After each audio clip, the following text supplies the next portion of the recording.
ಹೆಂಗಿದಿರಪ್ಪ ಎಲ್ಲರೂ? ಏ ಹೆಂಗದಿರಿ ಅಂತ ಕೇಳೋದ ವಜ್ಜಾಗೈತೆ ನಮಗೆ. ಯಾಕಂತಂದ್ರೆ ದಿವಸ ಮುಂಜಾನೆ ಎದ್ದು ಕೂಡ ಹೆಂಗದಿರಿ ಅಂತ ಕೇಳೋ ಬದಲು ಏನರಪ್ಪ ಇವತ್ತು ಕುರ್ಚಿ ಗಲಾಟೆ, ಆತೇನಂದ ಈತೇನಂದ ಅಂತ ಕೇಳೋದಾಗೈತೆ. ಪೇಪರ್ನಾಗ ನೋಡ್ರಿ, ಟಿ ವ್ಯಾಗ ನೋಡ್ರಿ, ಮಂದಿ ಬಾಯಾಗ ಕೇಳ್ರಿ, ಎಲ್ಲ ಕಡೆ ಬರೀ ಕುರ್ಚಿಗದ್ಲ ಕುರ್ಚಿಗದ್ಲ ಕುರ್ಚಿಗದ್ಲ ಕುರ್ಚಿಗದ್ಲ. ಇಲ್ಲ ಇನ್ನೊಂದು ಸುದ್ದಿ ಗೊತ್ತತ್ತೆ ನಿಮಗೆ, ಆತ ಡೆಲ್ಲಿಗೆ ಹೋದ್ನಂತ. ಹಾಂ, ಏನನ್ನಂತ ಅಂದ್ಕೊ, ಅಲ್ಲಿ ಏನೋ ಭೇಟಿಯಾಗನಂತ ಕುರ್ಚಿ ಸಲುವಾಗಿ ಅಂತ ಇದನ್ನು ಮಾತಾಡ್ತಾರೆ. ಈ ಕಡೆ ಕೇಳಿದ್ರೆ ಸಾಧ್ಯನೇ ಇಲ್ಲ, ನಾ ಕುರ್ಚಿ ನಾನೇ ಹಾಕ್ಬಿಡ್ಲಿ ಅಂತ ಈತ. ಇಲ್ಲ ಇಲ್ಲ ಇಲ್ಲ ಇಲ್ಲ ಇಲ್ಲ ಕೈ ಮೇಲೆ ಕೈ ಹಾಕಿ ಭಾಷೆ ಕೊಟ್ಟಾನ ಅಂತ ಆತ. ನಾನೇನು ಹಂಗೆ ಕೊಟ್ಟೇ ಇಲ್ಲ ಅಂತ ಈತ. ಬಾ ಬಾ ಬಾ ಬಾ ಬಾ ಬಾ ಏನಾರ ಮಾಡ್ಬೇಕಂತ ಮಾಡ್ಯಾರ್ರಿ ಇವರು.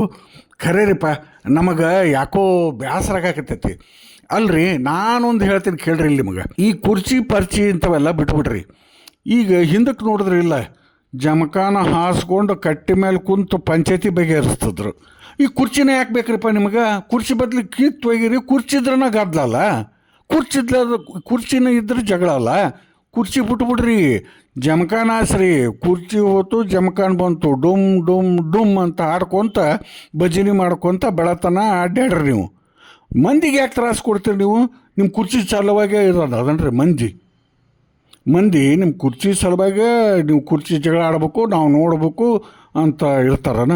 ಬಿಟ್ಬಿಡ್ರಿ ಅಂಥವೆಲ್ಲ. ಕುರ್ಚಿ ಬಿಡ್ರಿ, ಜಮಖಾನ ತಗೊಳ್ರಿ. ಎಲ್ಲರೂ ಒಂದೊಂದು ಜಮಖಾನ ತೊಗೊಂಬಿಟ್ರಪ್ಪ. ಕುರ್ಚಿ ಬಿಟ್ಬಿಟ್ರಿ, ಜಮಖಾನ ಹಾಸ್ಕೊಂಡು ಕುಂದರ್ರಿ. ಆಮೇಲೆ ಕುರ್ಚಿ ಗದ್ದಲಿರಂಗಿಲ್ಲ, ಏನಿಲ್ಲ. ಮುಂದೆ ನೋಡೋಣಂತ, ಜಮಖಾನ ಬಗ್ಗೆ ಗಲಾಟೆ ಆಗ್ತದೆ ನೋಡೋಣಂತ.